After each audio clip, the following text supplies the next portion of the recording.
ഇന്നലെ നമ്മൾ ഇന്ദ്രമുദ്ര എങ്ങനെ ഉപയോഗിക്കണമെന്ന് മനസ്സിലാക്കി. ഇന്ന് ഞാൻ നിങ്ങൾക്ക് പറഞ്ഞു തരാൻ പോകുന്നത് വരുൺ മുദ്ര എങ്ങനെ ഉപയോഗിക്കണമെന്നാണ്. വരുൺ മുദ്ര നമ്മൾ ഉപയോഗിക്കുന്നത് നമ്മുടെ ശരീരത്തിലെ നീർക്കെട്ടിനെ കളയാൻ വേണ്ടിയാണ്. കയ്യിലും കാലിലുമുള്ള നീർക്കെട്ട് വേഗം നമുക്ക് കളയാൻ ഈ മുദ്ര ഉപയോഗിക്കുമ്പോൾ സാധിക്കുന്നുണ്ട്.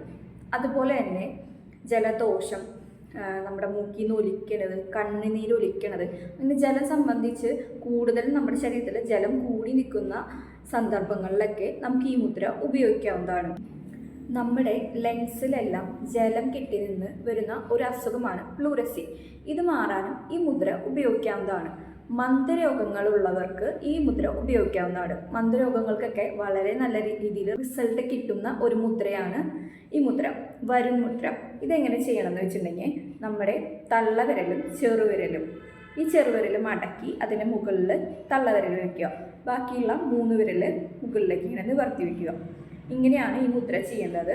ഈ മുദ്ര ചെയ്യുമ്പോൾ 45 മിനിറ്റ് വേണം ഒരു ദിവസം നമ്മൾ ചെയ്യേണ്ടത്. ഇങ്ങനെ ഒന്ന് ചെയ്ത് നോക്കൂ, നമ്മുടെ ശരീരത്തിലുള്ള നീർക്കെട്ട് മാറുന്നുണ്ടാവും. അതുപോലെ തന്നെ ജലത്തിൻ്റെ അംശം കൊണ്ടുള്ള രോഗങ്ങളൊക്കെ മാറുന്നുണ്ടാവും. Thank you so much.